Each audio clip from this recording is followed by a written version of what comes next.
This is my first view of the midnight sun over northern Labrador. It's the first major event of my year in the Arctic. The second I did not film 45 minutes later when I saw the west coast of northern Greenland for the first time.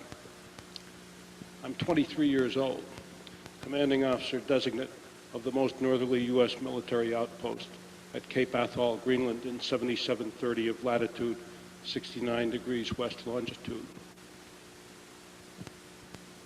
We're leaving northern Labrador now, and as I say, I didn't photograph the west coast of Greenland, but it was forbidding.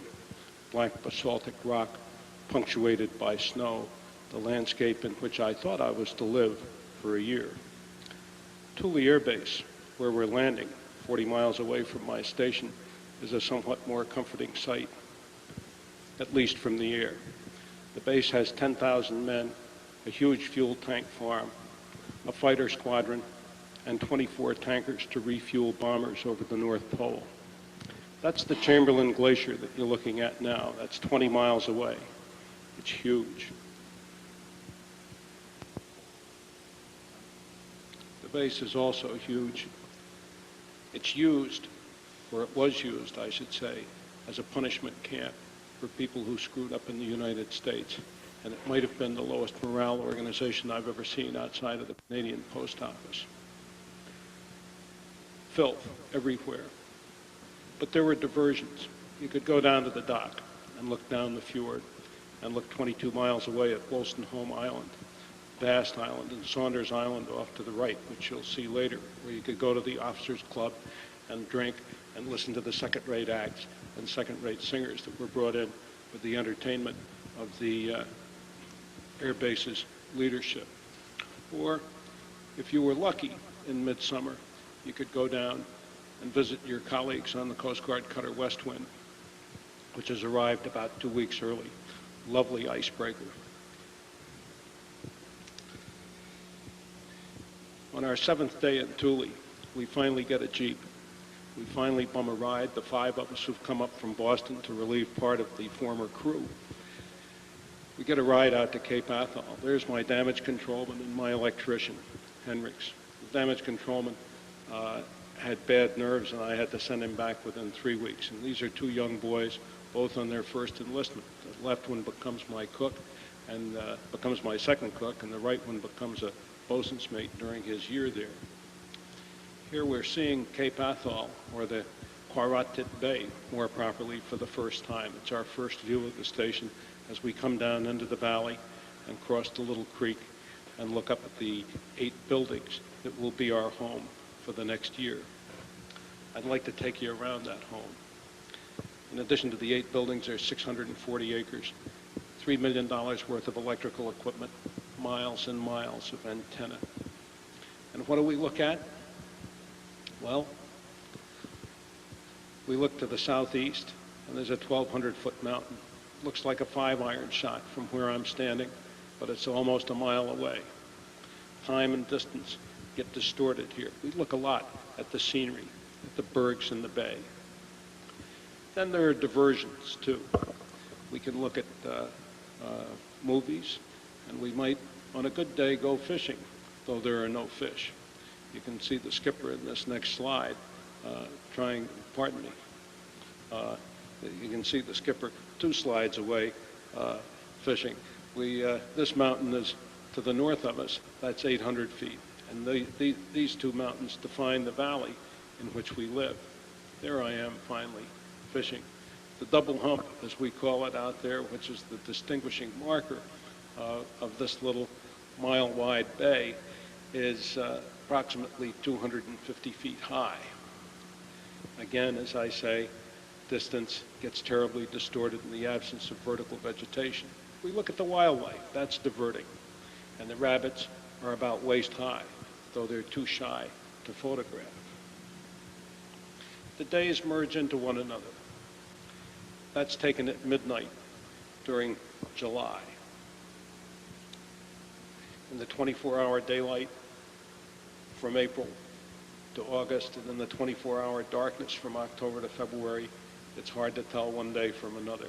That, too, is midnight in July, looking south. amazing. It's something that life in the temperate zone just doesn't prepare us for. Some days, of course, are absolutely glorious. And there I am, behind the camera, looking out my office window down Baffin Bay. It's a stunning day of a beauty that stays with you forever. But most days are overcast and nights are restless. As the sole officer among 18 enlisted men, I cultivate solitary pursuits. Reading, above all, and writing. I wrote 2 books at that little writing stand during one of them just before the dark season and one of them during. Also, I've brought a quarter or maybe even 3/8 of my personal library with me, and in addition to that, 460 long-playing records that I bought just before coming up to Greenland from Sam Goody. Sam Goody gave me 2 days in his store at his cost plus 6%, and I spent approximately $1,100 at $2.08 per long-playing record. They were the key, I often thought, to my sanity, that and reading. Those records got played on that little phonograph again and again and again. There's work, of course, as well as hanging on to your marbles, writing, reading, and listening to music. And that work takes place in the little office, which is the 3rd room of my 3-room suite. I have a bedroom, a living room, and an office, and a little private bath. The 24-hour chronometer is useful, I'll tell you. Everything in the station is spotless. This is the crew's mess deck, a very large library for any kind of a unit, particularly a small one with 1 officer and 18 men.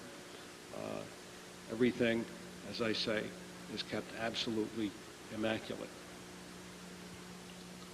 You'll see even the passageways are very clean.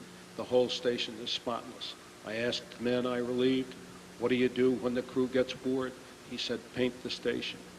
I said, "Suppose they get bored after they paint the station?" He says, "Paint it again."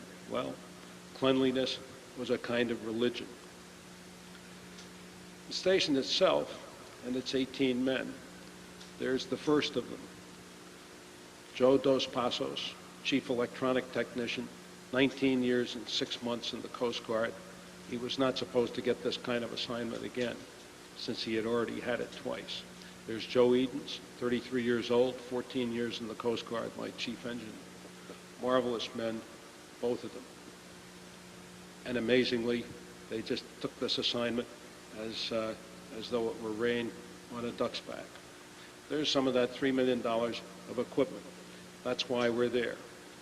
50 megawatts of power on a Loran pulse. And that's a boy named Osborne. Wife bore him a child while he was up there in the dark season. He's from Boston. There's our communications equipment and a nice young 19-year-old radioman from Munising, Michigan, Ralph Trometer, pounding away on that key, keeping us in touch with the world. And believe me, that, too, was an important ingredient of our sanity. Believe it or not, that's an operating generator and an operating engine. Cleanest diesel engine you will ever see, hooked up to a Babcock & Wilcox 60 kW generator, of which we had 4. Even the fuel tanks are immaculate, as you will notice. And again, the whole ethos of paint it again, carried not just inside the station, but outside, as you'll see our International Harvester bulldozer and our 2 Atholl wagons. One of the Atholl wagons has just been painted and the crew has just begun on the second. Maintenance, maintenance, maintenance. Cleanliness, cleanliness, cleanliness. And thoughts of home. Here's a good antidote to the thoughts of home. One of the best men you'd ever want to meet, worked 12 hours a day, 7 days a week, our head cook, Ross Hurst from Norwich, Connecticut. Best cook in history. Had a little drinking problem, but nobody minded that. And there is his deputy, boy from Green Bay, Wisconsin, that came up with me from Boston. And there is the equipment. There's Joe Edens with his first man, a guy named Morris from Texas with a grade 8 education that could fix anything mechanical. Of course, with the year ahead, we think of fall and winter diversions. The guys get better and better playing pool. This man, a Houstonite, was rumored later to have been convicted of murder and executed, though I never really got to the bottom of that story. He did have a violent temper. This lad, a little less violent, a whole lot less violent. Nice boy from Denver who came up to replace that carpenter that I had to send back. Good lad. And there are movies. And they're the dogs. I bought 9 dogs from the Danes, or through the Danes, actually from the Eskimos, and they provided an enormous diversion, particularly when the light returned in February. And every month, once a month, there's the station copy of Playboy. That was a racy picture in 1956. And on Saturday night, the skipper would get up at the Saturday night movie, one night a month, one Saturday night a month, and raffle off the Playmate of the Month, who then became somebody's private property. Distances, as I say, are remarkable. That little island that you see, it's out, I photographed this from the top of the double hump. That little island is 40 miles away. The days just merge. But the views are spectacular.